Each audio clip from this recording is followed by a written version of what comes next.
Naomi Carter thought her life was over when they fired her for saving a man's life. But when she opened her door the next morning and saw 500 leather-clad bikers standing in her yard, she realized everything was about to change. The sound of roaring engines shook her windows that Saturday morning.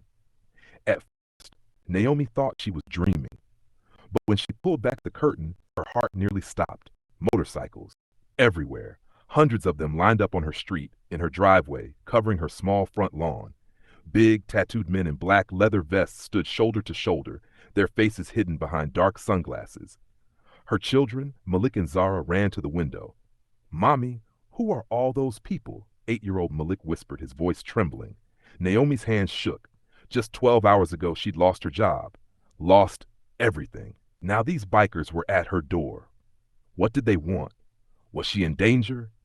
Everyone said she'd made the biggest mistake of her life the night before. But they had no idea what was about to happen next. Let's go back 24 hours.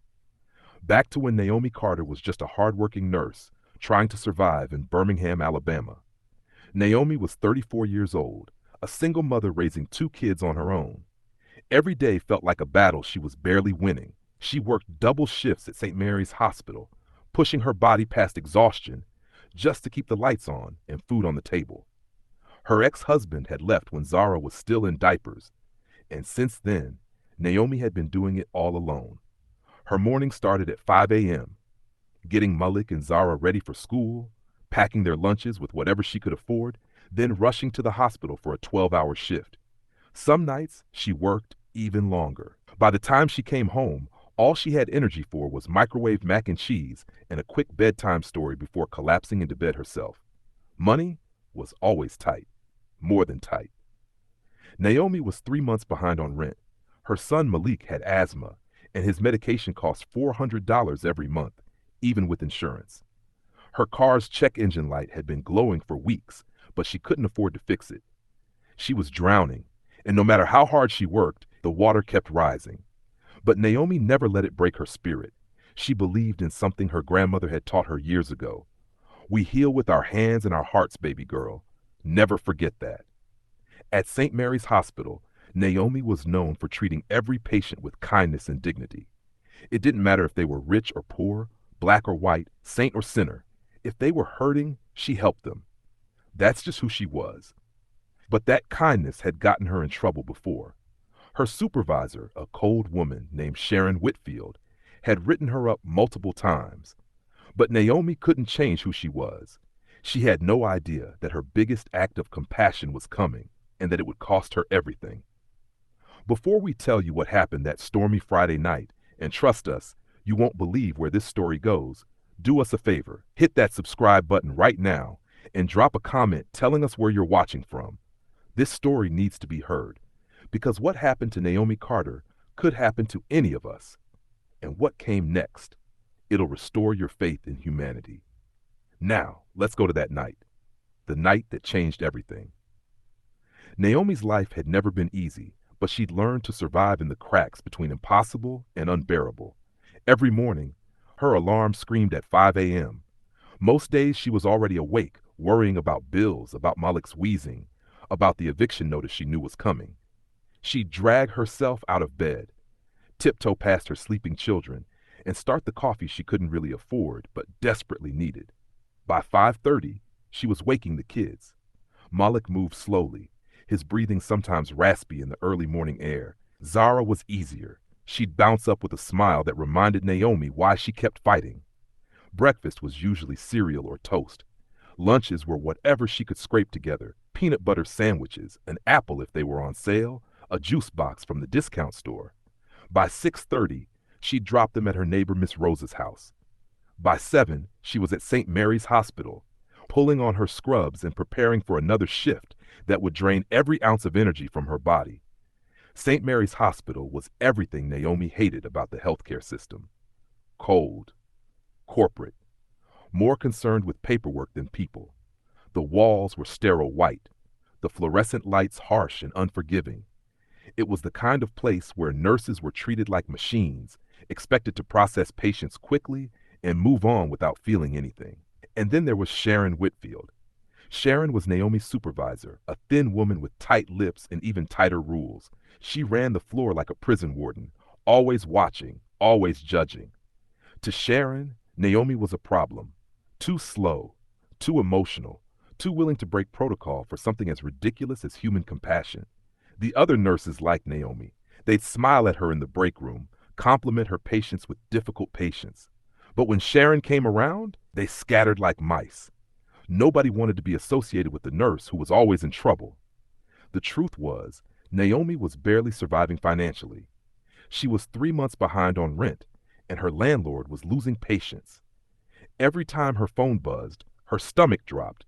Was it another bill collector? Another threat? Malik's asthma medication alone cost $400 a month, and that was with insurance. Her car's check engine light had been on for so long she'd stopped noticing it. One time, it had broken down in the hospital parking lot, and she'd cried for 20 minutes before a kind security guard helped her jump-start it. She worked doubles, picked up every extra shift she could, but the math never worked. The hole just kept getting deeper. Still, Naomi held on to a dream. One day, she wanted to open a community clinic, a place where people who couldn't afford care could walk in and be treated with dignity. No judgment, no insurance checks, just healing. Her grandmother had been a midwife in rural Alabama during Jim Crow, delivering babies for black families who weren't allowed in white hospitals. Naomi kept her grandmother's photo in her scrubs pocket, a reminder of why she'd chosen this path. But some days she wondered if she was a fool. An elderly patient had told her once, after she'd spent an hour holding his hand while he cried about his wife's death, "You got an angel's heart, sweetheart. But this world don't reward angels." Those words haunted her. Should she keep fighting for what's right? Or should she just keep her head down, follow the rules, and survive? That question was about to be answered in a way she never expected. Friday night arrived like a storm, literally. Rain pounded Birmingham, turning the streets into rivers. The ER was chaos, understaffed as usual. Naomi was already 12 hours into her shift, her feet aching, her back screaming for rest. She was counting down the minutes until she could go home. Then the doors burst open. 3 men rushed in, and the entire ER froze. The man in the middle was barely conscious, supported by the 2 on either side. He wore a black leather vest with a patch that made Naomi's breath catch. Hell's Angels. His arms were covered in tattoos. Skulls, flames, symbols she didn't recognize. Blood soaked through his shirt, dripping onto the clean hospital floor. "He's been stabbed," one of the bikers shouted. "He needs help." The ER erupted in whispers. Patients stared. Nurses stepped back. The security guard moved forward, one hand on his radio. "We need to wait for police clearance," the guard said firmly. That's when Sharon Whitfield appeared, her heels clicking like a countdown. She took one look at the bleeding biker and her face hardened. "Protocol requires threat assessment before treatment," Sharon announced loudly, making sure everyone heard. "We don't treat potentially dangerous individuals without proper authorization." The biker's name was Marcus Reed. He was mid-40s, his face pale and sweating. His eyes were starting to glaze over. He was dying. "Police are on the way," Sharon continued coldly. "They'll be here in 20 minutes. 20 minutes. Marcus didn't have 20 minutes.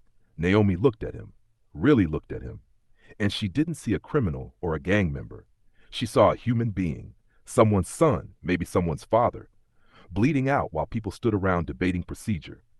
Her grandmother's voice echoed in her mind. "We heal with our hands and our hearts." Naomi stepped forward. "I'm treating him," she said. Sharon's eyes flashed with fury. "Carter, stand down." "That's an order." But Naomi was already moving. She grabbed gloves, gauze, supplies. Marcus's friends carefully laid him on a gurney, their tough faces cracking with fear. "Man, please," one of them whispered. "He's a good man, please." Naomi looked into Marcus's fading eyes. "Stay with me," she said gently. "You're going to be okay." She worked quickly, her hands steady despite the chaos around her. She cleaned the wound, applied pressure to stop the bleeding, began stitching. The room was silent, except for the sound of Marcus's labored breathing and the scratch of Sharon's pen on her tablet, documenting every rule Naomi was breaking. As Naomi worked, Marcus looked up at her with confusion and something that looked like gratitude. Nobody had treated him with kindness in years. His biker friends watched in silence, their threatening presence softening into something almost vulnerable. Finally, Marcus stabilized. His breathing evened out. The bleeding stopped.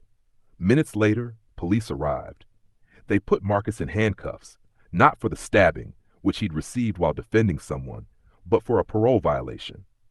As they led him away, he locked eyes with Naomi one last time. "Thank you," he whispered. Those two words would change everything. Sharon grabbed Naomi's arm, her grip tight and angry. "My office, now." As Naomi followed Sharon down the hallway, she had no idea that her entire life was about to fall apart, or that salvation was already on its way. Sharon's office felt like a freezer. The fluorescent lights buzzed overhead, harsh and unforgiving. Sharon sat behind her desk, arms crossed, her face set in stone. Naomi stood across from her, still in her scrubs, still smelling like antiseptic and Marcus's blood. "Sit down," Sharon said coldly. Naomi sat. Her legs felt weak. Sharon didn't waste time. "You violated hospital policy by treating a dangerous individual without security clearance. You put staff and patients at risk. You acted recklessly, and you damaged St. Mary's reputation." "He was dying," Naomi said, her voice shaking. "I took an oath to save lives." "Your oath doesn't override hospital policy," Sharon snapped, cutting her off. "This isn't the first time you've prioritized your personal feelings over procedure, Carter." Sharon reached into her desk drawer and pulled out a thick file folder. Naomi's stomach dropped. She knew what was coming. Sharon opened the file slowly, like she was enjoying this. "Let's review your history here, shall we?" She adjusted her glasses. "Last month, you spent 30 minutes comforting a homeless patient who came in with a minor injury. 30 minutes. That's marked here as inefficient use of time." Naomi's throat tightened. That homeless man had been crying, alone, and scared. She just held his hand and talked to him. That was all. Sharon continued. 3 months ago, you gave your lunch to a hungry child in the waiting room. That's documented as unprofessional boundary crossing. She flipped another page. 6 months ago, you advocated for a patient who couldn't afford their medication, arguing with their insurance company on the phone for over an hour. That's marked as insubordination. Those people needed help. Those people needed you to follow the rules. Sharon slammed the folder shut. "You think you're special, don't you, Carter? You think your compassion makes you better than everyone else? Well, let me tell you something. It makes you a liability." The real issue wasn't about protocol. Naomi could see it now, clear as day. Sharon resented her. Resented the way patients asked for Naomi by name. Resented the way Naomi's kindness made Sharon's coldness look even worse. This wasn't about hospital policy. This was about control. Sharon leaned forward. "Effective immediately, you're terminated. Security will escort you out." The words hit Naomi like a punch to the chest. "What? No, you can't." "I just did. I have 2 kids." Naomi whispered, tears burning her eyes. "I can't lose this job. Please, I'll follow every rule. You should have thought about that before you decided to play hero." Sharon's voice was ice. "Security." The door opened. A security guard stepped inside, looking uncomfortable. "Ma'am?" "Escort Miss Carter off the premises. She's no longer employed here." Naomi felt like she was underwater, drowning. This couldn't be happening, not for saving someone's life, not for doing the right thing, but it was happening. The walk through the ER was the longest of Naomi's life. Every step felt heavy, shameful. Her colleagues, nurses she'd worked beside for years, suddenly found their shoes very interesting. Nobody would look at her. Nobody would speak up, except Grace, an older nurse with kind eyes. As Naomi passed, Grace mouthed silently, "I'm sorry." But she didn't say it out loud. She didn't defend Naomi. Nobody did, because they were all scared of becoming the next person Sharon fired. The security guard walked Naomi to her car in silence. The rain was still falling, pounding against the pavement like 1,000 tiny hammers. Naomi climbed into her beat-up car, and the guard closed the door gently, apologetically. Then she was alone. The rain hammered the windshield. Naomi gripped the steering wheel and let the tears come. Big, ugly, choking sobs that made her whole body shake. She'd done the right thing. She'd saved a man's life, and her reward was losing everything. Her phone buzzed. Through blurry tears, she read the text message. "Landlord, rent was due 3 days ago. Need payment by Monday or I'm starting eviction." Monday. That was 3 days away. 3 days to come up with rent she didn't have, for a job she just lost. Naomi threw her phone onto the passenger seat and screamed, a raw, primal scream that filled the car and seemed to shake nothing but her own broken heart. This was rock bottom. She'd hit it hard, and she didn't know how to climb back up. She sat there for a long time, rain pouring down, tears pouring down, everything pouring down. Finally, when she had no tears left, she started the engine and drove home. Miss Rosa was waiting with Malik and Zara when Naomi arrived. The kids ran to hug her, their small arms wrapping around her waist. Naomi forced a smile, painted it on like makeup. "How was your day, Mommy?" Zara asked, her big brown eyes shining with innocence. It was fine, baby." The lie tasted bitter. Miss Rosa gave Naomi a look that said she knew something was wrong, but thankfully she didn't ask. Not in front of the kids. Naomi made dinner with the last of her groceries, boxed mac and cheese and some frozen vegetables. The kids didn't complain. They never did. After dinner, she read them a story, her voice steady even though her heart was breaking. She tucked them into bed, kissed their foreheads, and whispered, "I love you." "Love you too, Mommy," they whispered back. Then, finally, she was alone. Naomi sat at her small kitchen table and spread out the bills. Credit card statements, medical bills, the rent notice, the car payment. She pulled out her calculator and started adding, subtracting, dividing, multiplying, trying to make the numbers work. They didn't work. They never worked. But now, without a job, it was impossible. Maybe I was wrong, she thought, staring at the numbers. Maybe I should have just followed the rules. Maybe caring too much is my weakness. The doubt crept in like poison. What if Sharon was right? What if Naomi's compassion was actually selfishness? What if she put her values above her children's security? What kind of mother does that? She considered her options, all of them terrible. She could beg Sharon for her job back. Get on her knees and apologize for what? Saving a man's life? She could take a minimum wage job somewhere. Fast food, retail, anything. But it wouldn't be enough to cover rent and Malik's medication. She could move back to Georgia, back in with her mother. But her mother had never approved of her choices. Naomi could already hear the lectures. "I told you nursing was too hard. I told you that man would leave you. I told you." Naomi looked up at the refrigerator. Her grandmother's photo was held there by a magnet, a faded picture of a strong, beautiful woman in a nurse's uniform from the 1960s. "I'm sorry, Nana," Naomi whispered, fresh tears rolling down her cheeks. "I tried. I really tried." Her grandmother had faced worse, had delivered babies in back rooms and farmhouses when black people weren't allowed in hospitals, had risked everything to help people who had nothing. But her grandmother had been stronger, braver. Naomi didn't feel strong anymore. She felt broken. She dragged herself to bed, her body heavy with exhaustion and despair. Tomorrow, she'd have to tell the kids. Tomorrow, she'd have to figure out how to survive. Tomorrow, everything would get worse. She closed her eyes, expecting nightmares. She had no idea that tomorrow morning, everything was about to change. Saturday morning, 7 a.m., Naomi woke to a sound she'd never heard before, a deep, rumbling thunder that didn't stop. It shook the windows. It vibrated through the walls. It seemed to come from everywhere at once. At first, through the fog of sleep, she thought it was a storm. But storms don't sound like that. Storms don't make the ground tremble. Then she realized, engines. Naomi stumbled out of bed, her heart pounding. Malik and Zara were already awake, standing at the window with wide, frightened eyes. "Mommy, what's that noise?" Zara whispered. "The curtain." Naomi pulled back the curtain. Motorcycles. Dozens of them. No, hundreds of them. They lined her street as far as she could see. They filled her driveway. They covered her small front yard. Big, gleaming machines with chrome that caught the morning sun. And on each one sat a man or woman in black leather, covered in tattoos, wearing vests with that familiar patch, Hell's Angels. Terror shot through Naomi like electricity. They're here for revenge. Maybe Marcus had died. Maybe they blamed her. Maybe she grabbed her phone, fingers shaking, ready to dial 911. Then she saw the signs. Bikers were holding them up. Handmade signs, some on cardboard, some on poster board. And as Naomi's eyes adjusted, she read them. "Thank you, Naomi. Heroes don't wear capes. St. Mary's is wrong. We stand with Nurse Carter." Naomi's legs went weak. This wasn't revenge. What was this? A massive man began walking toward her door. He had to be 6'5", with shoulders like a linebacker and a gray beard that hung to his chest. Tattoos covered every inch of his arms. He looked terrifying until he took off his sunglasses. His eyes were kind. He stopped at her front porch and knocked gently.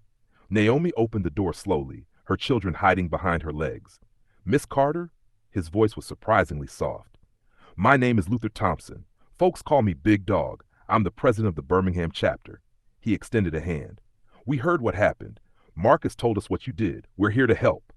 Naomi stared at his hand, confused. "Help? How?" Luther smiled, and it transformed his whole face. "You gave one of ours dignity when nobody else would. Now we're returning the favor." "I don't understand." "Can I come in? I think you'll want to sit down for this." 5 minutes later, Naomi sat at her kitchen table, Luther across from her, while Mullick and Zara peeked around the corner. Other bikers stood respectfully on the porch. Luther pulled out his phone and showed her a screen. It was a GoFundMe page. The title read, "Support Naomi Carter, nurse fired for saving a life." The amount raised made Naomi's breath catch. $50,000. $50,000, she whispered. "As of this morning, yeah. It'll probably be more by tonight. Marcus posted about what you did. It spread like wildfire. People want to help." Tears filled Naomi's eyes. "But I just did my job." "No, ma'am. You did more than your job. You treated Marcus like a human being. Nobody's done that in a long time." Luther leaned forward. "We've also got 3 lawyers, pro bono, ready to fight your wrongful termination. We've got a media campaign starting today to expose what St. Mary's did. And we've got volunteers ready to help with childcare, groceries, bills, whatever you need." Naomi couldn't speak, couldn't breathe. "You thought you were alone, didn't you?" Luther said gently. "But that's the thing about kindness, Miss Carter. It spreads. Marcus told his brothers. We told our families. They told their friends. Before we knew it, veterans groups were calling. Activists, nurses from other hospitals, people who've been treated unfairly. Your one act of humanity created a ripple effect." Naomi put her face in her hands and sobbed. But this time, they weren't tears of despair. They were tears of relief, of gratitude, of overwhelming hope. She wasn't powerless. Her compassion wasn't a weakness. It was a catalyst that had sparked something bigger than she could have ever imagined. "What do you need from me?" she finally asked. Luther grinned. "Nothing right now, but Monday morning, we're paying a visit to St. Mary's Hospital, and we're bringing some friends." Monday morning arrived like Judgment Day. The parking lot of St. Mary's Hospital was packed. 50 Hells Angels motorcycles lined up in perfect formation. News vans from every local station crowded the street, cameras pointed and ready.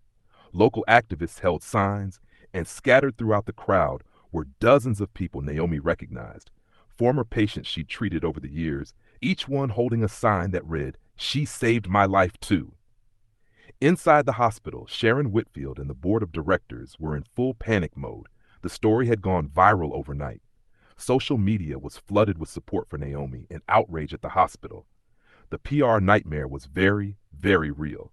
Naomi walked through the hospital doors flanked by Luther and 2 sharp-suited lawyers. The crowd outside erupted in cheers. In the conference room, Sharon sat rigid and pale. The board members looked like they wanted to be anywhere else.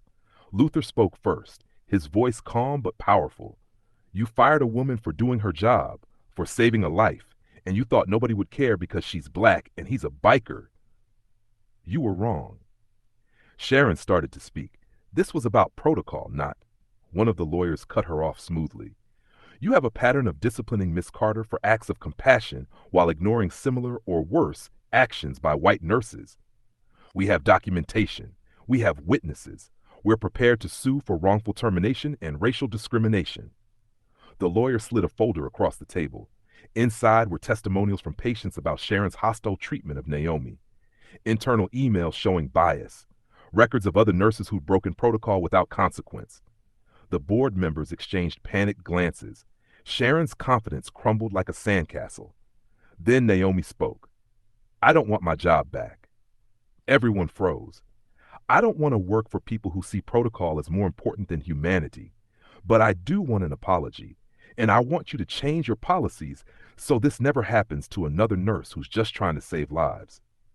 The silence was deafening. The board chair cleared his throat. "Miss Carter, We apologize deeply. We'll offer a full settlement covering your lost wages and legal fees. We'll implement policy changes to protect healthcare workers who provide emergency care. And he glanced at Sharon. Miss Whitfield will be stepping down, effective immediately. Sharon's face went white, but she said nothing. Outside, Naomi stood before the cameras and the crowd. Her voice shook but stayed strong. I didn't do anything special. I just treated a human being like he mattered. And I learned something important. When you stand up for what's right, you're never really alone. Behind her, 500 motorcycle engines roared to life in perfect unison, a thunderous, triumphant sound that echoed through the streets of Birmingham. Naomi smiled. For the first time in weeks, she truly smiled. She'd lost everything and gained so much more. 2 months later, Naomi's life looked completely different. With the GoFundMe money and the settlement from St. Mary's, she paid off every single debt. The credit cards, the medical bills, the back rent. For the first time in years, she could breathe without that crushing weight on her chest. She found a small house in a better neighborhood, nothing fancy, but it had a backyard where Malik and Zara could play. And most importantly, she took time. Time to heal. Time to be present with her kids. Time to figure out who she wanted to be. Multiple hospitals reached out, offering her jobs with better pay and benefits. But Naomi realized something important. She didn't want to go back to that system. She wanted to build something new. So she partnered with a community health nonprofit and started Carter Community Care, a mobile clinic that traveled to underserved neighborhoods, providing free health care to people who couldn't afford it. No insurance required. No judgment, just healing.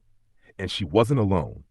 Marcus Reed, now out on parole and working hard to turn his life around, became one of her first volunteers. He used his story to connect with people society had written off: the homeless, the addicted, the formerly incarcerated. People who looked at Marcus and saw someone who understood. The Birmingham chapter of the Hells Angels adopted the clinic as their official charity. They provided security, organized fundraisers, and helped with outreach. Luther became one of Naomi's closest friends, showing up every week to help set up tents and distribute supplies. Naomi wasn't just surviving anymore. She was thriving. She'd created a model of healthcare that actually worked, one that treated every patient with dignity, no matter who they were or where they came from. At home, things were better too. Malik's asthma was finally under control with consistent medication. And one night, as Naomi tucked Zara into bed, her daughter looked up with bright, curious eyes and asked, "Mommy, when I grow up, can I be a nurse like you?" Naomi cried. Happy tears this time. One Saturday afternoon, Naomi was at the mobile clinic treating a homeless veteran with a badly infected cut on his arm. As she cleaned and bandaged the wound, she looked up and saw Luther and several bikers organizing boxes of donated medical supplies. Marcus was talking to a young man who looked lost and scared, sharing his own story of redemption. Naomi smiled, her heart full. "This is what healing looks like," she whispered. Looking back, Naomi understood something now that she hadn't before. She used to think the world punished people for caring too much. That compassion was a weakness in a system that only valued rules and profit. But she learned something that stormy Friday night in the ER and in all the days that followed. Compassion is contagious. When you treat someone with dignity, even when it costs you everything, you plant a seed, and sometimes that seed grows into something bigger and more beautiful than you could ever imagine. Naomi lost a job, but she gained a family, a purpose, and proof that humanity still exists, even in the darkest places. The people the world told her to fear, the ones covered in tattoos, the ones with criminal records, the ones society had given up on, they were the ones who showed up when she needed them most. So here's what Naomi wants you to remember. Never apologize for choosing kindness. Never regret standing up for what's right, because somewhere, someone is watching, and your courage might be exactly what they need to find their own. If Naomi's story moved you, do us a favor. Hit that like button and subscribe so we can keep sharing stories of ordinary people doing extraordinary things. Drop a comment below. Have you ever been punished for doing the right thing? Or has someone's unexpected kindness changed your life? We want to hear your stories. Share this video with someone who needs to be reminded that compassion still matters in this world. And remember, you never know whose life you're going to change just by treating them like they matter. Thank you for watching. Until next time, keep choosing kindness, even when it costs you, because it always comes back. Peace.